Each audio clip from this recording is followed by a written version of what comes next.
Bismillah, alhamdulillah, amma ba'du. Para ulama ahli fikih itu sepakat bahwa permulaan waktu sholat zuhur yang sebelumnya tidak diperbolehkan melakukan sholat adalah saat tergelincirnya matahari. Berbeda dengan pendapat Syad yang konon dikutip dari Ibnu Abbas, yaitu kecuali tentang waktu sholat Jumat yang akan dijelaskan nanti. Dalam hal ini mereka berbeda pendapat seputar dua masalah, yakni soal akhir waktu sholat zuhur eh, yang longgar dan soal waktu sholat zuhur yang ideal. Mengenai akhir waktu zuhur yang longgar, menurut Imam Malik, kemudian Imam Asy-Syafi'i, Abu Saur, dan Daud adalah jika ukuran suatu benda itu sama dengan bayangannya. Adapun menurut Imam Abu Hanifah, akhir waktu zuhur ialah jika ukuran bayangan suatu benda itu dua kali lipatnya. Tetapi menurut salah satu versi riwayat dari Imam Abu Hanifah, itu adalah permulaan waktu asar.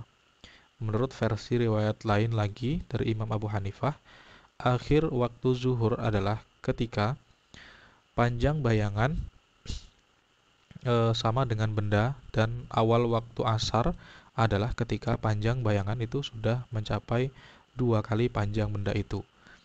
Di celah-celah waktu seperti itu tidak patut digunakan untuk sholat zuhur. Yang terakhir ini adalah pendapat Abu Yusuf dan Muhammad, kedua murid dari Imam Abu Hanifah. Sumber perselisihan pendapat dalam masalah ini adalah keragaman beberapa hadis. Disebutkan dalam sebuah riwayat, sesungguhnya Jibril sholat zuhur bersama Nabi di hari pertama saat matahari tergelincir, dan pada hari kedua saat bayangan suatu benda itu sama dengan panjangnya. Kata Jibril, waktu zuhur ialah di antara waktu ini. Diriwayatkan dari Nabi bersabda, innama baqaukum fi masalafa qablakum minal umami ila akhiril hadis, yang artinya sesungguhnya keberadaan kalian terhadap umat-umat sebelum kalian adalah seperti waktu antara sholat asar hingga terbenamnya matahari. Orang-orang ahli Taurat diberi kitab Taurat, lalu mereka pun mengamalkannya. Dan ketika sampai pada pertengahan siang, mereka sudah tidak mampu. Maka mereka diberi satu kati demi satu kati. Orang-orang ahli Injil itu diberikan kitab Injil, lalu mereka pun mengamalkannya sampai waktu asar. Kemudian setelah mereka tidak mampu, maka mereka diberi satu kati demi satu kati. Dan kita, umat muslim itu diberi Al-Quran, lalu kita mengamalkannya sampai terbenamnya matahari. Kemudian ketika melihat kita diberi dua kati demi dua kati, kaum ahli kitab itu bertanya, ya Tuhan kami, kenapa engkau memberi mereka dua kati, sementara kami lebih banyak beramal? Allah pun menjawab, apakah aku berbuat zalim dengan mengurangi pahalamu sedikit pun? Mereka menjawab, tidak. Allah berfirman, itulah anugerahku yang aku berikan kepada orang-orang yang aku kehendaki. Dalam masalah ini, Imam Malik dan Imam Asy-Syafi'i itu berpedoman pada hadis Jibril.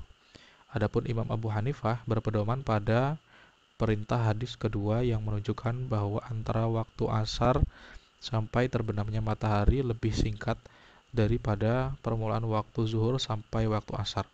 Oleh sebab itu, permulaan waktu asar adalah saat bayangan suatu benda itu melebihi tinggi benda itu. Dan inilah akhir waktu zuhur. Kata Abu Muhammad bin Hazm, kenyataannya tidak seperti yang mereka kira. Aku sudah membuktikan bahwa yang benar adalah berdirinya benda itu sampai 9 jam lebih. Kata Al-Qadi, aku meragukan hal itu dan aku yakin ia hanya mengatakan sepertiga saja.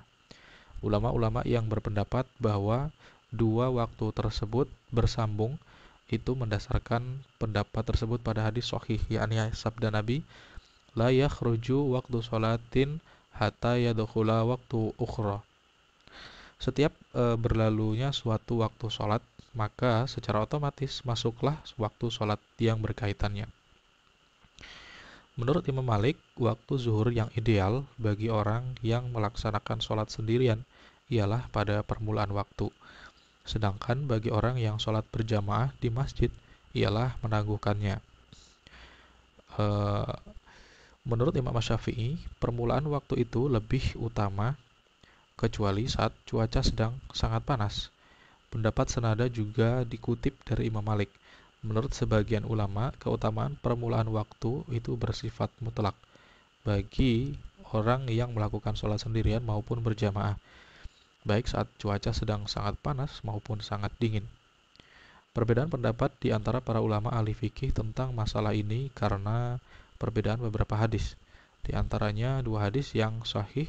Yang pertama ada sabda Nabi, "Idza shtadda al-harru fa'abridu 'anis shalah, fa inna shiddatal harri min fayhi jahannam." Jika panas menyengat, maka dinginkanlah dengan sholat. Karena sesungguhnya sengatan panas itu berasal dari panasnya uap jahanam.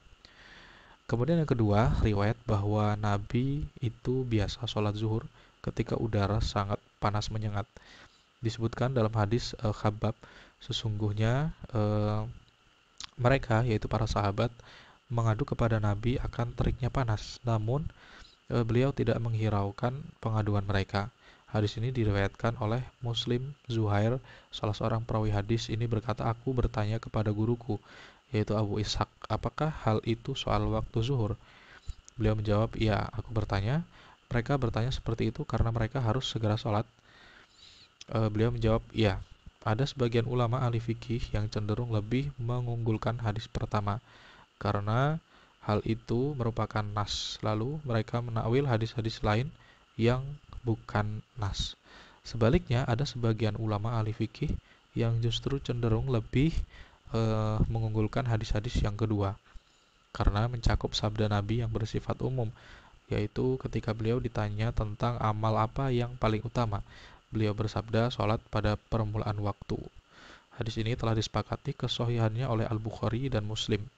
Sedangkan tambahan kata berupa pada permulaan waktu itu diperselisihkan oleh para ulama. Allahu a'lam bishawab.